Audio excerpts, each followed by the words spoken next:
Assalamualaikum warahmatullahi wabarakatuh. Hai, jumpa lagi dengan Kak Rawin dalam acara Kado Etam Berkisah bulan Ramadan. Hari ini kita mau bercerita tentang Nabi yang dibuang ke laut. Ada yang tahu teman-teman? Siapa? Nabi Yunus. Yang benar. Iya, benar. Hari ini kita akan bercerita tentang Nabi Yunus. Didengerin ya. Pasang telinganya baik-baik. Matanya lihat ke depan. Mulutnya dikunci.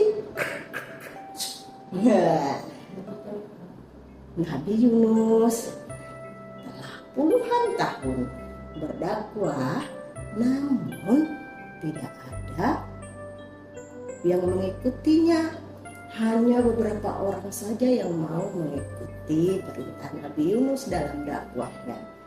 Nabi Yunus memutuskan untuk meninggalkan kaumnya dengan perasaan marah sekaligus sedih teman-teman, karena Nabi Yunus membawa kaumnya untuk percaya kepada Allah saja, tidak kepada yang lain. Allah Subhanahu wa Ta'ala mengutus Nabi Yunus untuk berdakwah pada kaum di Ninawa. Di mana teman-teman? Ya, di Ninawa, Mosul, Irak. Hampir seluruh penduduk Ninawa masih mewarisi tradisional nenek moyangnya. Mereka tidak percaya kepada Allah, tetapi mereka percaya kepada berhala. Apa itu berhala teman-teman? Itu loh teman-teman, berhala itu percayanya, nyembahnya itu ke pohon-pohon besar, batu-batu, apalagi ya, patung-patung. Itu namanya menyembah berhala. Tahu kan teman-teman? Iya, tahu dong. Nah, berhala di kaum Ninawa ini sudah sejak lama, dari zaman nenek moyang mereka, sebuah tradisi bagi mereka. Jadi ketika Nabi Yunus mengajak mereka untuk menyembah Allah, mereka tidak menerima teman-teman. Sedih ya, sedih banget. Wahai kaumku, berhentilah menyembah berhala-berhala itu, kata Nabi Yunus. Tidak ada manfaat apapun ketika kalian menyembah berhala. Tetapi apa kata mereka teman-teman? Diam kau Nabi Yunus, pergi dari sini. Kami tidak menerima kamu ada di sini. Ngeri ya teman-teman, Nabi Yunusnya diusir. Lalu mereka menyebabkan Nabi Yunus marah. Tapi Nabi Yunus tetap menyimpannya di dalam hati. Dengan suara sedikit lebih kencang, Nabi Yunus menjawab teman-teman, lancang sekali kalian berkata seperti itu kepada Allah. Tunggu saja, azab akan turun ke negeri ini dalam 40 hari. Nabi Yunus berkata seperti itu teman-teman. Nabi Yunus pun pergi, hatinya sedih, dan dia pun berdoa, ya Allah, hamba sudah tidak kuat ya Allah menghadapi semua ini. Izinkanlah hamba sekiranya berdakwah di tempat yang lain ya Allah. Lalu teman-teman tahu nggak? Inilah ujian buat Nabi Yunus. Ujiannya apa? Nabi Yunus harus lebih bersabar menghadapi kaumnya yang menolak menerima taat kepada Allah. Nabi Yunus pun pergi teman-teman, dan pada hari ke-39 Nabi Yunus sudah pergi meninggalkan kota Ninawa. Nabi Yunus naik kapal yang besar untuk pergi meninggalkan tempat tersebut. Tapi teman-teman, ternyata di hari yang ke-40 langit mulai terlihat gelap teman-teman. Penduduk Ninawa mulai panik. Wah, jangan-jangan benar yang dikatakan Yunus, kita akan menerima azab dari Tuhannya. Ayo, cepet, kita pergi ke rumahnya Yunus. Namun terlambat teman-teman, mereka mengetuk pintu. Yunus, buka pintunya. Namun tidak ada suara Nabi Yunus menjawab. Mereka membuka pintu dengan keras sekali. Di dalam mereka melihat, wah, ternyata sudah tidak ada orang. Kemana ya kita mencari? Mereka pun mulai panik teman-teman. Teman-teman takut nggak kalau digituin? Iya, beneran juga takut tuh. Nah, mereka pun mulai mempercayai bahwa apa yang dikatakan Nabi Yunus itu benar. Mereka mulai sepertinya mempercayai bahwa Allah itu benar-benar ada. Tetapi Nabi Yunus terlanjur pergi. Nah, di sini nih Nabi Yunus pergi tanpa perintah dari Allah. Nabi Yunus pergi dengan perasaan amarah teman-teman. Dia perginya bukan perintah dari Allah.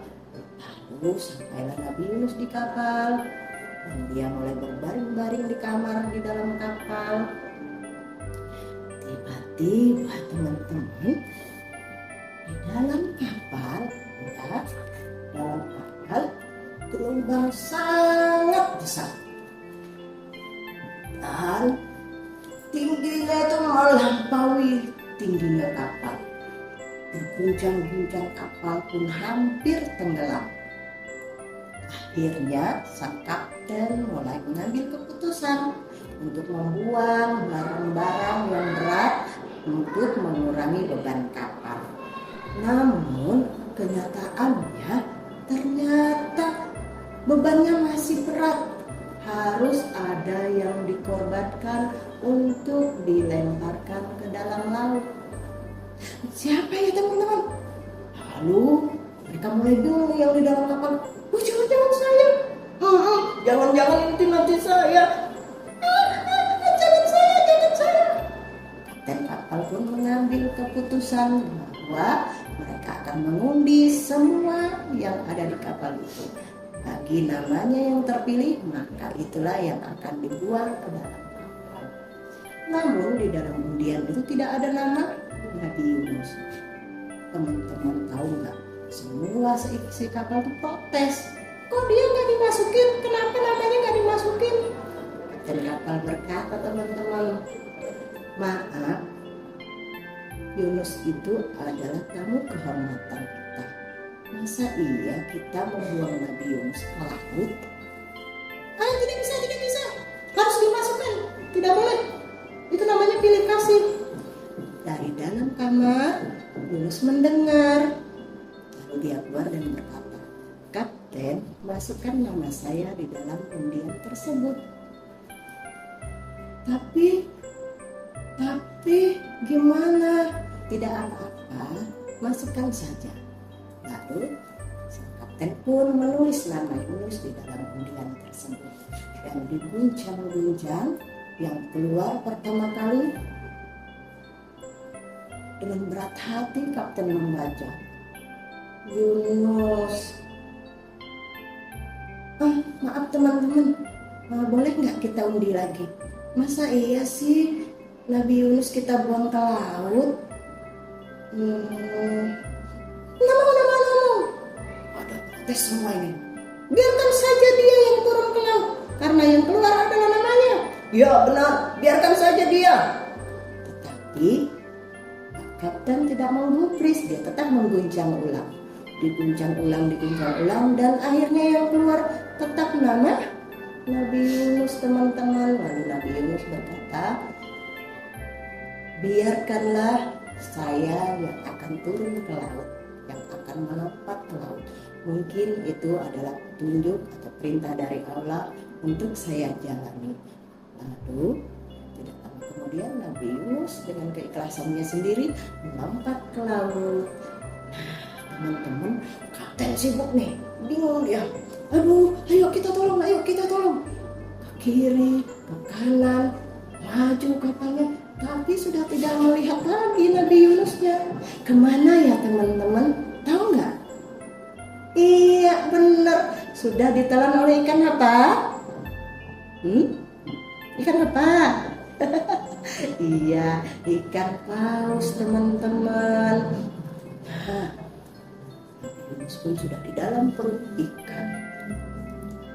Dia selama di dalam perut ikan mulai merenungi perjalanan hidup yang dia alami beberapa puluh tahun dalam berdakwah. Disitulah beliau menyadari bahwa beliau kurang bersabar dan beliau memutuskan untuk bersujud sembah kepada Allah, memohon ampunan Allah dan meminta ridho Allah untuk dia dapat diselamatkan kembali. Dalam beberapa hari hidup di perut ikan, terkadang pingsan, terkadang sadar, makan apapun yang ada di dalam perut ikan. Dan akhirnya di hari ke-40 Nabi Yunus dimuntahkan oleh ikan tersebut ke pantai. Siapa yang memerintahkan ikan tersebut memuntahkan Nabi Yunus? Ya benar teman-teman, Allah yang memerintahkan ikan itu agar memuntahkan Nabi Yunus ke tepi pantai. Tibalah teman-teman Nabi Yunus di tepi pantai.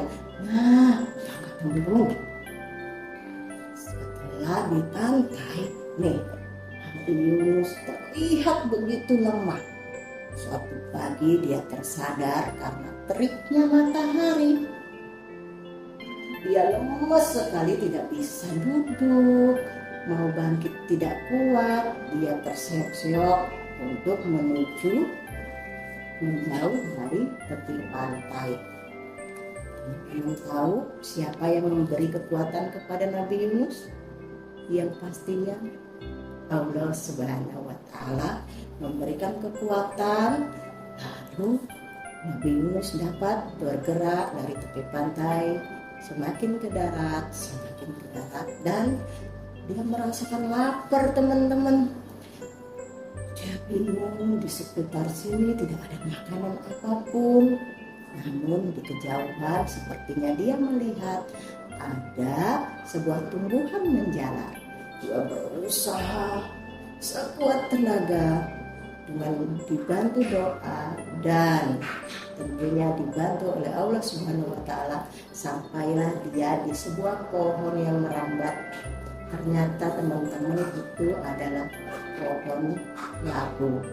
Nabi lalu memakan buah labunya mentah-mentah teman-teman, tetapi buah labu ini sangat mendongkrak tenaga beliau, memberikan kekuatan, kesehatan dan memulihkan tenaganya dan menghilangkan rasa lapar, haus, dahaga beliau. Setelah itu beliau pun bertenaga. Kemudian beliau memutuskan untuk kembali ke kaumnya. Di mana tadi teman-teman? Di mana? Iya benar, di kota apa? PR ya.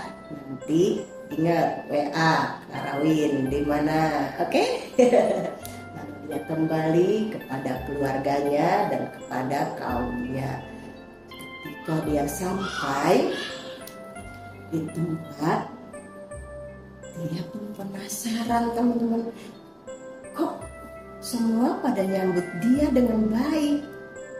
Tidak ada yang mengejek-ngejek lagi dia. Bahagia sekali beliau. Ternyata umatnya sudah mempercayai akan Allah Subhanahu wa Ta'ala. Nah, teman-teman, itu tadi cerita Nabi Yunus ya. Apa yang perlu kita ambil pelajarannya, teman-teman? Bersabar. Allah memberikan kita ujian, maka Allah akan memberikan jalan untuk kita, memberikan solusi untuk kita, memberikan kekuatan untuk kita melewati sebuah ujian. Nah, terima kasih ya teman-teman. Jangan lupa tonton terus Kado Etam Berkisah di bulan Ramadan. Oke, sampai di sini dulu. Jangan lupa like, subscribe, comment, and share. Dadah. Assalamualaikum warahmatullahi wabarakatuh.